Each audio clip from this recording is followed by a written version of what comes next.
Hello, everyone. Harry here to talk about a pretty novel and very aggressive lawsuit the Department of Justice has brought in the Southern District of New York against a Russia company that has allegedly spent $10 million funneled through all kinds of shell groups to a group in America, the Tenet Group, not named in the indictment, but discernible from the facts, that basically distributes it to 6 different, very conservative commentators that have very strong followings in the millions, even though you may never have heard of them, and use the money to make thousands of videos, and they are all pro-Trump.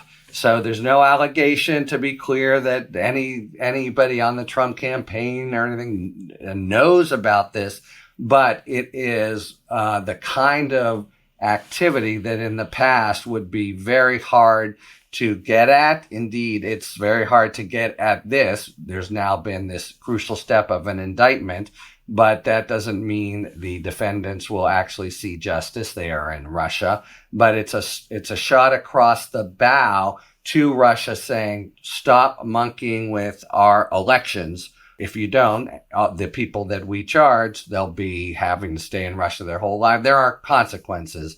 You don't want to, even if you're not going to have to show up in a courtroom in Manhattan to be charged in a DOJ indictment. All right, so a little more specifically, we have a group called RT, Russia Today, and it's a state-controlled media outlet funded and directed by the government of Russia. That's how the indictment begins. And the news reporting focuses on the individual defendants. And there are 2 defendants who are nominally, who are employees of Russia Today. And they're the ones who, in fact, do the actual funneling of money, etc. But it's really the government of Russia. In fact, there's a quote in the indictment. The RT says, look, we're state controlled. We do what the state says. And the DOJ is charged. This is current stuff. This is part of their new and challenging, daunting initiative to get at Russian interference in this election. So they charge over the last year, these people have basically given $10 million laundered through a whole series of shell companies and given to Tenet Media, which then sends it around to conservative commentators. They're laid out not by name, but commentator 1, commentator 2. They have subscribers in the millions, and they are very anti-Ukraine. Some of these conservative commentators very pro-Trump. So it's basically Russia pays, and the conservative commentators play, and they give these very pro-Trump and especially anti-Ukraine, and of course directly against the U.S. national policy of helping Ukraine in order to influence the election. That's really what's going on here. And reports are that as rife and pernicious as the Russian efforts to influence, and we think Chinese as well, the 2016 and 20 elections, they've really even upped their game. And this is why the DOJ has counterpunched or tried to with this an initiative doing a few things, but including these indictments. So you have an indictment actually announced by the Attorney General, Merrick Garland, explaining what happened, trying to educate. It's, a perfectly legit function of the DOJ to try to educate the public about some of the videos that might be coming from these commentators. The commentators are quick to say, we don't know anything about this. If, we would be victims as well. We're not apparatchiks of the government ourselves.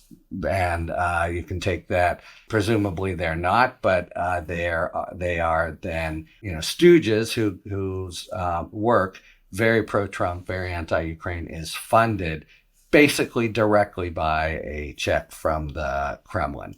So it's an audacious scheme, and we'll see whether, if nothing else, this indictment shines a light on what's happening and, strikes a blow. Of course, Russia's efforts here are so multifarious. There's so many ways to go. You can shut down one, do another. As the indictment alleges, the money gets to this Tennessee company that then the tenant group that then distributes it to the many conservative commentators through a whole series of shell companies. It obviously took a lot of work to chase the money, as they say, and to trace it back to RT and, in essence, more than in essence, in actuality, the Russian government, because it is state-owned media.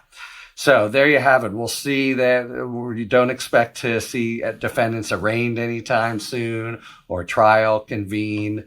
But we've done this in some instances with folks who we, in Russia in particular, that we really want to have some kind of leverage over. It's also in an interesting kind of geopolitical way. I mean, I'm sure the State Department was alerted as to this, that it was coming. In a funny way, it's the government of the United States talking to the government of Russia, saying, guys, we know what you're up to. We know how you did it. Oh, look, here's the whole paper trail of the different shell companies that you employed. We tracked you down, and we know what RT is doing, and we know who you're doing it with, and we know whom they're giving money to. Don't think we're not on the watch for what you're doing. And if you step an inch outside the line, or if these people step into Europe, say, we will get them and they will face justice. So it is a interesting and aggressive indictment against two people, but it's also, in a sense,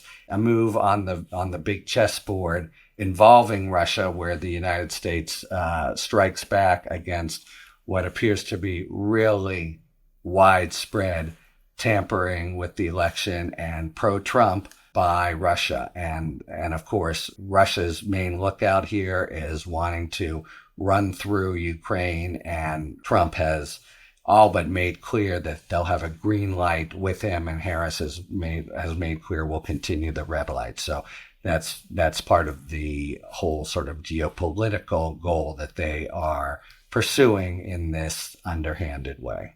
So the indictment, well, for now, it's in the water, as it were, not an immediate case, but it's a pushback by the United States as part of the initiative that the DOJ announced to get at this very, very widespread attempt to interfere with the election coming up.